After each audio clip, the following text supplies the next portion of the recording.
आप अभी लवली जी से मिलकर आए हैं, क्या नाराजगी उन्होंने जताई है, क्या बात बताई, क्यों इस्तीफा? देखिए ऐसा है, मैं तो एक पारिवारिक कार्यक्रम में था, तब एक पता चला कि लवली जी ने इस्तीफा दिया है और कोई चिट्ठी लिखी है। मैं चिट्ठी तो मैं पढ़ नहीं पाया क्योंकि मैं एक पारिवारिक कार्यक्रम था, इसलिए सीधे आया।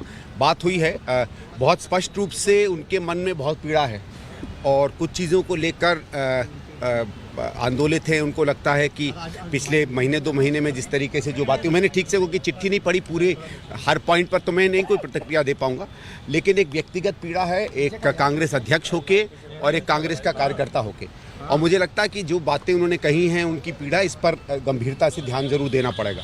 सर, उन्होंने अपनी चिट्ठी में जिक्र किया है कि नॉर्थ ईस्ट की जो सीट है उन्होंने अपनी उम्मीदवारी छोड़ी। वो चाहते थे कि उनके सहयोगी लड़े, जो वरिष्ठ हैं, वर्षों से काम करते आए हैं ग्राउंड पर, तो कहीं ना कहीं आपकी तरफ भी उन्होंने इशारा किया है और बाहरी कैंडिडेट उतार दें, तो आपकी तरफ भी उन्होंने इशारा किया नहीं, वो मेरी तरफ, वो किस तरह, वो देखिए ये तो मैं नहीं कह सकता हूँ क्योंकि मैंने तो सबसे पहले चांदनी चौक के लिए एक प्रेफरेंस दिया था। बाकी वो तो पार्टी जो निर्णय लेती है।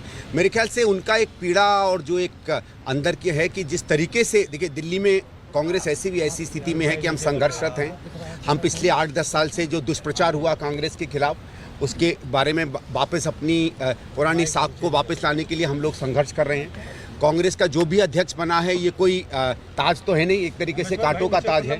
उसके बावजूद पिछले 6-8 महीने में इन्होंने मेहनत करके खड़े की। हमारे 2 बड़े कार्यक्रम हुए, आपने देखा होगा, ईस्ट दिल्ली में, उसके बाद इंडिया अलायंस का, उसमें अच्छी खासी भीड़ कांग्रेसियों की आई। तो एक सबको ये लगा था कि धीरे धीरे कांग्रेस जो है जागृत हो रही है, और जब हमको 2 या 3 सीटें मिलती हैं तो ऐसा लगता है कि अगर उसमें हम कांग्रेस के सब लोगों की सहमति के साथ ऐसे नेतृत्व को दें तो आगे गाड़ी एक बेहतर रूप से चलेगी। चलिए, जो हुआ जो नहीं हुआ वो है, लेकिन मुझे लगता है कि उनको ऐसा महसूस हुआ है कि हम लोग या लीडरशिप गंभीरता से नहीं, या शायद जो संवेदनशीलता कांग्रेस की नेतृत्व की और कांग्रेस के कार्यकर्ताओं के अंदर में जो बातें थी उसको शायद उस तरीके से एड्रेस नहीं कर पाए हैं। मैं भी बहुत ज़्यादा नहीं बोलना चाहता क्योंकि हम भी कोशिश करेंगे लोगों से ऊपर बात करने की। सौरभ भारद्वाज आम आदमी पार्टी के नेता, उन्होंने ट्वीट किया है और इशारों में कहा है कि बीजेपी अपना कैंडिडेट पूर्वी दिल्ली से बदल रही है।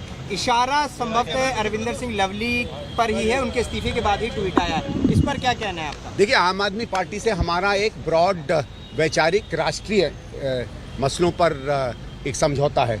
उनके नेता व्यक्तिगत क्या कहते हैं क्या नहीं कहते हैं, मेरे लिए कोई उसका मतलब नहीं है। सर, क्या दीपक बावरिया जो उनको लेकर सवाल उठे हैं, आपको लगता है कि दिल्ली में जो फंक्शन है, उनकी शैली है, वो ठीक तरीके से चल रही है? दूसरी बात, क्या कैंडिडेट का जो सिलेक्शन है, जो चुने गए हैं, वो ठीक तरीके से चुने गए? क्या संदीप दीक्षित संतुष्ट है कैंडिडेट सिलेक्शन से? देखिए, ये मैं अभी यहाँ कोई जगह नहीं है बात करने की। कुछ ऐसे बातें हैं, कुछ लवली जी से बात हुई है, कुछ और चीज़ें चल रही हैं। वो मैं तो इतनी आशा करूँगा कि हमारी सीनियर लीडरशिप जो है इस मामले को गंभीरता से ले। दिल्ली में कांग्रेस का उदय जो है, एक तरीके से हमको लगता है कि हम उसकी दहलीज पर खड़े हैं। कांग्रेस के कार्यकर्ता जागृत हुआ है, हमारे लीडर एक साथ जुटे हैं।